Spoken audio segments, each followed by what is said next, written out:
Hi, welcome to IT Training Experts. This video tutorial covers Telnet and SSH. Let's take a look.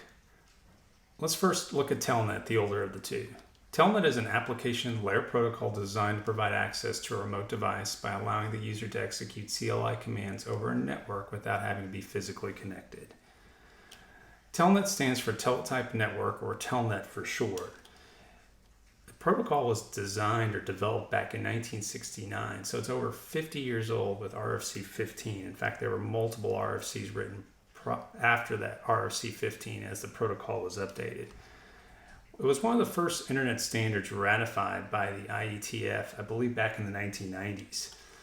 Developed originally for Unix-based systems, it became the de facto standard for how you manage a Unix-based system or even a mainframe remotely from an administrative and operational perspective.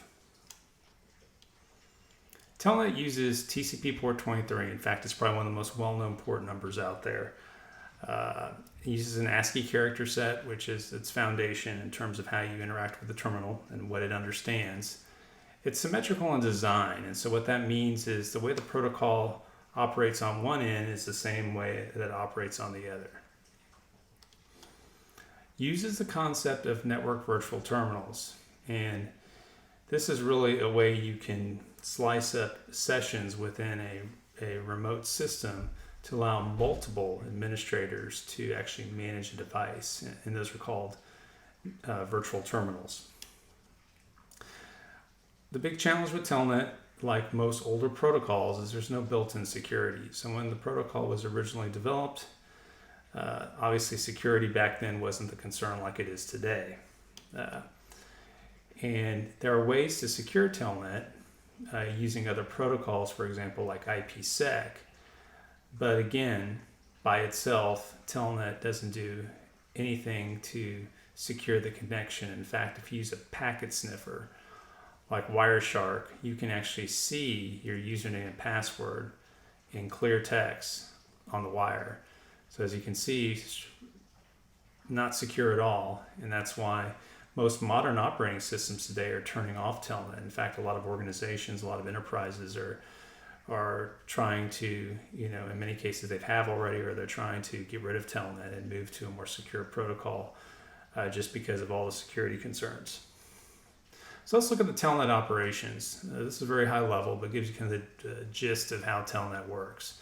So there's a client and there's a remote server. When the client initiates a connection with the remote server, it negotiates this minimal connection. So this is at a bare minimum what you need to have in order to get Telnet to work.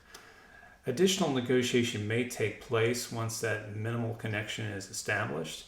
And this is based off of whatever the remote server supports. So these extended capabilities are negotiated, and once the client and the remote server agree on that, then we have a Telnet session.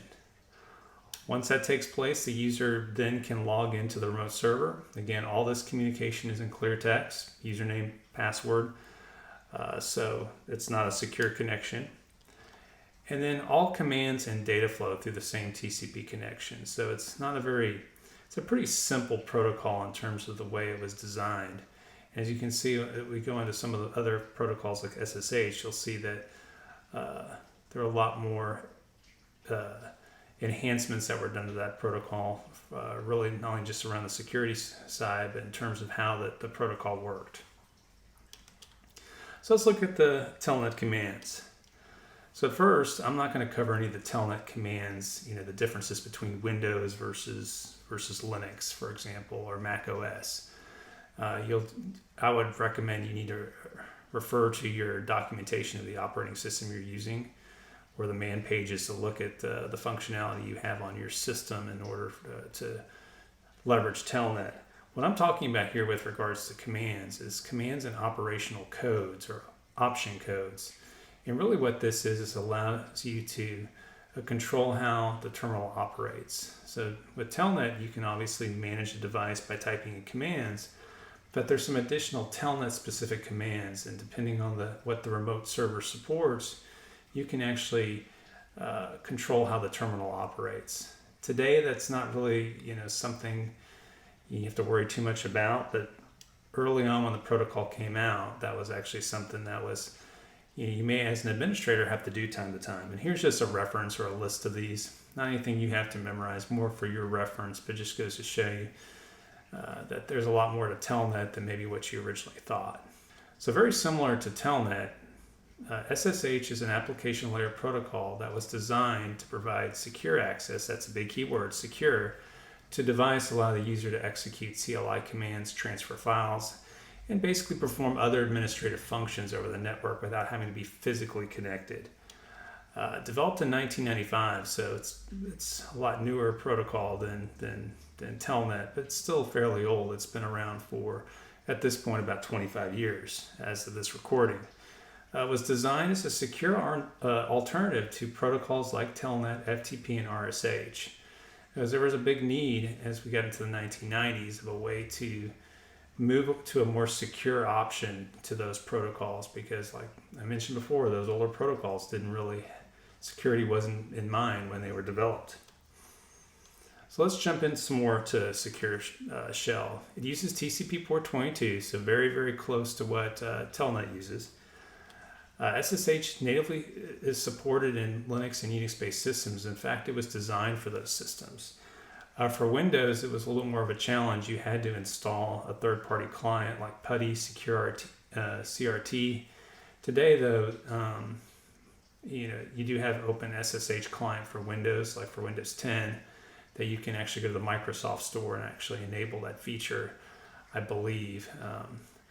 But regardless, there was no native support like it is when you install Linux. You can, in many cases, use SSH right away. Leverages both symmetric and asymmetric encryption. So this is really how it creates that secure connection using modern encryption algorithms that we use today for a lot of forms of communication. So let's look at the SSH versions. So there are a couple of them out there. The original one, which was the one that came out in 1995, is the older of the two. A single protocol support host and server key exchange, public keys like RSA. It was an advanced protocol at the time in terms of securing connection, but by today's standards, it doesn't have the level of security that we need. In fact, there were some vulnerabilities associated with it, but back then it was definitely had a big influence on how we securely connected to devices back in the 1990s. And back in 2006, SSH version 2 came out to kind of to deal with some of the shortcomings of SSH version 1. It had been around for about 10 years, and version 2 really just came out to address some of the shortcomings. But the big thing here is the complete rewrite of the protocol. So there's no backwards compatibility between the two. You have to literally run both on the same device in order to gain any type of backwards compatibility. Version 1 can't talk to 2 and vice versa. So it was a complete rewrite of the protocol. It was more robust. It had basically 3 separate protocols within SSH.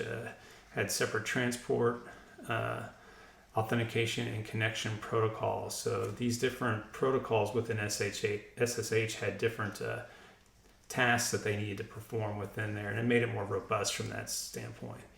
The other big thing was much more secure. So one of the big features that it added was public key certificates. So now I could use some type of PKI infrastructure or some type of certificate from a certificate authority in order to make sure I'm getting and guaranteeing a secure connection. It also rekeyed the encryption between the client and the server. SSH1 didn't do that. Rekeying is good in symmetric encryption in order to, just in case for whatever reason your key is compromised, rekeying would limit that risk. Diffie-Hellman was also used. And also had some enhanced functionality of SFTP, which is secure FTP. So SSH really kind of took it, version 2 really kind of took it to a whole new level. So let's look at high level what the SSH operations are. We have an SSH client. This could be a Linux-based system or even a Windows-based system. We have an SSH server. This could be a a Linux server. This could be even a Cisco iOS device. It could be, there's a lot of different things that run SSH today, as this really is a standard for remote administration. But at a high level, step one, a connection request is made by the SSH client to the server. Step two, that sends the server key, and this is when it starts negotiating the encryption between the encrypted connection between the client and the server. And that's, again, here it's negotiating the encryption. It opens a secure channel, and at this point both sides agree and you have a secure channel. And then what's step four? User login to the host OS and you're good to go in terms of connecting. That pretty much covers my tutorial on Telnet and SSH. So if you have any questions, feel free to reach out to me. I hope you enjoyed this video. Stay tuned for more tutorials and have a good one. Thanks and take care.